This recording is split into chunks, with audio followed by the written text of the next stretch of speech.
Hey everyone, DFA here, welcome back to the channel, and today we are taking a look at what I think is the best deal in the shipyard. Yeah, if you don't mind things that have a flat deck and throw planes, if you don't like CVs, then don't watch this video, it's not for you anyway. But if you do like CV and fancy getting what I think is probably the best one at tier 8, if you know what you're doing, then yeah, sure enough. Let's roll the tape and see how the Black Shokaku differs from the regular Shokaku. And here we have the Black Shokaku next the two other Black CVs at the tier and a couple of others, and immediately we see the difference with the regular Shokaku. You get 2 AA charges. Is it actually useful? Actually yes, because your AA is not bad, your stock AA is actually not bad for a Japanese ship.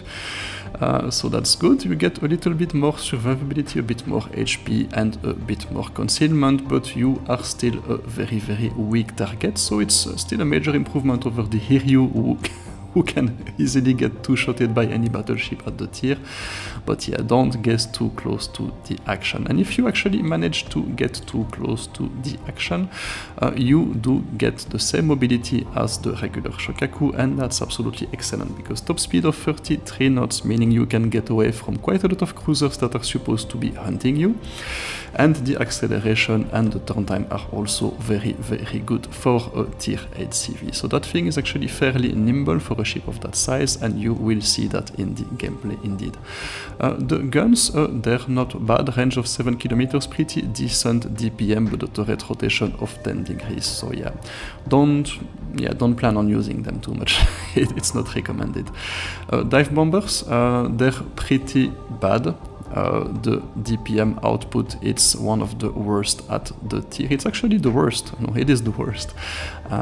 And essentially, the Wargaming did buff the preparation time of these things. It's not super useful because a lot of the time you will be waiting for them to be reloaded, to be using them as a meat shield for your torpedo bomber, so it's not such a useful adjustment. And the elite bonus that is supposed to affect their accuracy, I tested it and it did not affect them at all. It was still comparable with the regular Shokaku. Same for the damage, so the worst bombers at the tier, only there to soak up the AA for your torpedo bombers, and this is where the Shokaku gets its incredible reputation. 2 squadrons of 4 torpedo bombers and a whopping 2000 damage per torpedo. 2000 damage, so yeah. That's actually not bad. That's 16,000 damage for a strike. If you manage to put them all on target, you can wipe out DDs left and right, if you manage to do it.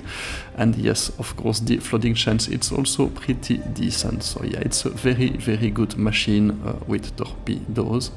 And the fighters, that's the last improvement that the Black Shokaku makes over the regular Shokaku. A little bit more attack efficiency, which will increase your damage against enemy bombers and dive bombers. No improvement in the performance of your fighters in the dogfight.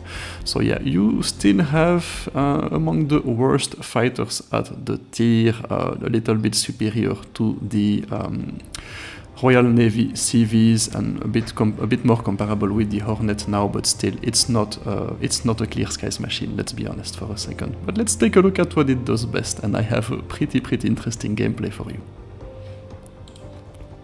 Yeah, and to be honest, by interesting I meant it's a complete mess. So it's going to go all over the place, and it's actually pretty decent at showing what the Shokaku does best, how it reacts to different situations, and yeah, you see that it's probably the most versatile one of the most versatile tier 8 CVs, and we're going to see why in that gameplay. So the first thing I do is it's a center control map, and you see I'm not immediately sending my bombers because yeah, you tend to lose them very easily if the enemy ships are kind of concentrated and next to one another, so I tend to be quite careful on those scenarios with the Shokaku because your hangar is not that big, you really have to be careful. There you see, one of my first battles with it, I was not used with the AA skill, but I should definitely have used it here to get rid of the indomitable fighters.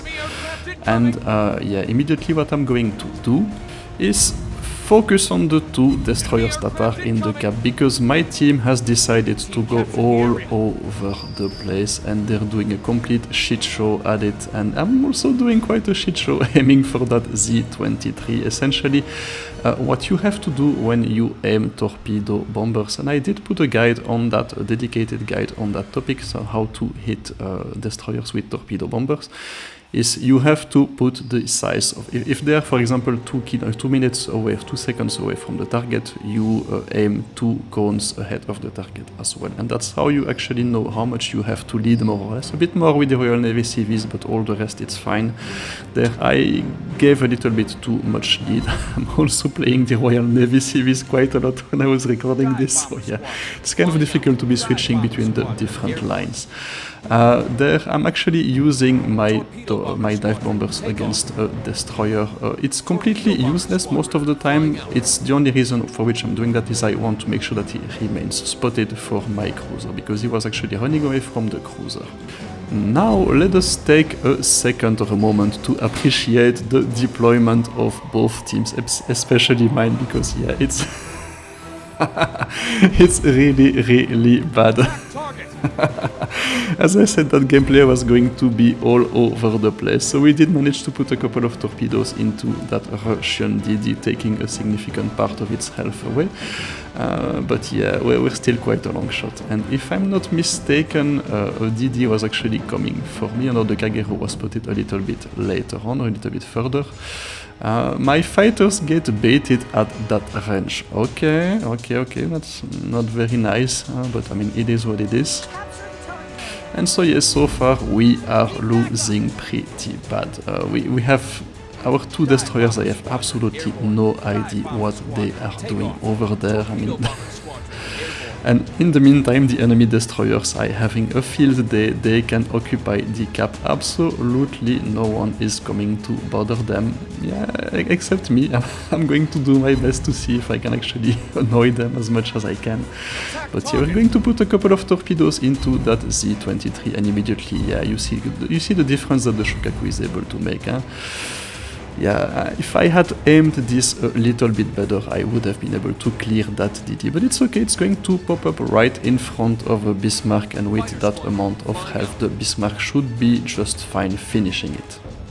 Yeah, or at least I hope it will be, because honestly, with that team, I have no idea what to expect. That game, it's good at showing you how the Shokaku is actually able to respond to different situations, because it's really going all over the place. Now we do have an Ognevoy trying to sneak up on us, and immediately we notice the maneuverability of the Shokaku to get away from tricky situations, to turn left and right, dodging things. And always I'm going to attack from a different angle on that Ognevoy, because yeah, I'm not going to give him the satisfaction of being too predictable. And yeah, let's see what we can do to him. He's actually turning to get a strike on me, and that's where I catch him. That's actually a pretty good strike, and now I can actually follow my Bismarck into the cap. It's a Reaper versus a Bismarck. The Bismarck guns are pre-aimed on that Reaper. It should be absolutely fine for the Bismarck. I'm not worried. I'm going to get into the cap and cap it essentially. I want to add those points to the counter, because we are still losing pretty bad, and it's only 2 minutes left into the game. So I'm absolutely not worried about the Reaper. I'm going to help my Wichita, the cruiser, who is actually being chased by a Vladivostok for some time now, and probably not having the time of his life. But yeah, in the meantime, if you look at the minimap, you see that the Bismarck... I have no idea what the Bismarck is doing, but the Reaper is actually quite next to me, and then again we witness the incredible man... Oh fuck. So the Reaper is outbrawling a full health Bismarck right in front of my face. But that's okay, I'm in a Shokaku, I can get away from tricky situations very easily.